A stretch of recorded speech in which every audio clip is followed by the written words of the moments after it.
அடுத்ததாக பார்க்கக்கூடிய ராசிக்காரர்கள் 2024ஆம் ஆண்டு கடக ராசிக்காரர்கள்.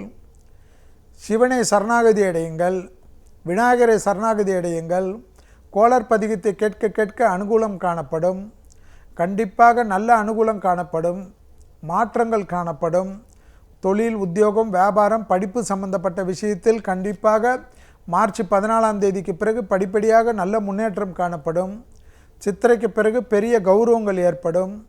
எதிர்பார்க்காத இடத்திலிருந்து நல்ல செய்தி வரும். வண்டி வாகனத்தில் வித்தைகள் கூடாது. குடும்ப விஷயத்தில் கோபதாபம் கூடாது. குடும்ப விஷயத்தில் கோபதாபம் என்னால் கோர்ட்டு படியேற வேண்டிய நிலைமை ஏற்பட்டுவிடும். அஷ்டமத்தில் சனி இருக்கக்கூடிய காலகட்டம் என்பதை ஞாபகத்தில் வைத்து கொள்ளுங்கள்.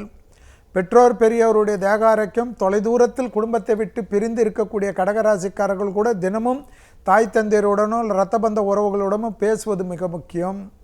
துணை அல்லது துணைவியாருடன் வெள்ளை கொடி காட்டாமல் வெள்ளை பெட்ஷீட்டை காட்டுவது நன்மையை ஏற்படுத்தி தரும். இடமாற்றம், வீடு மாற்றம், மனை மாற்றம், உத்தியோக மாற்றம், எந்த மாற்றங்கள் சித்திரை மாதத்துக்குள்ளாக வந்தால் அதை எடுத்துக்கொள்வது நன்மை தரும். சித்திரை மாதத்துக்கு பிறகு சுபகாரியத்தில் இருந்த அத்தனை தடைகளும் குருவின் அனுகூலத்தால் தவிடுபடியாக்கும். திருமணமாக இருக்கட்டும், புத்திர சந்தானமாக இருக்கட்டும், வீடு வாசலாக இருக்கட்டும், நிலம் அமைப்பாக இருக்கட்டும், வியாபாரமாக இருக்கட்டும், அடிமை தொழிலிருந்து தனிப்பட்ட தொழில், அஷ்டம சனியில் கூட தொடங்கக்கூடிய ராசிக்காரர்கள் கடக ராசிக்காரர்கள்.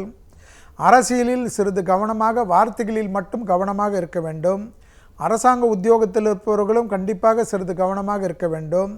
அஷ்டமத்தில் சனி இருப்பதனால் உடற்பயிற்சி செய்யவில்லை என்றாலும் பெரிய அளவுக்கு முதுகு தண்டுவடம், கால் பகுதிகள் பாதிப்புகள் கண்டிப்பாக காணப்படும்.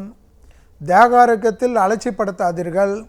இரத்தத்தில் கோளாறு அமைப்பெல்லாம் கடகராசிக்காரர்களுக்கு திடீரென்று உருவாகலாம்.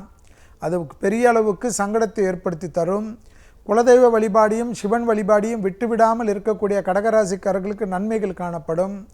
சுபகாரியங்கள் எல்லாம் சித்திரை மாதத்துக்கு பிறகு டக்கு டக்கு டக்குன்று கடகராசிக்காரர்கள் இருக்கக்கூடிய வீட்டிலே நடக்கும்.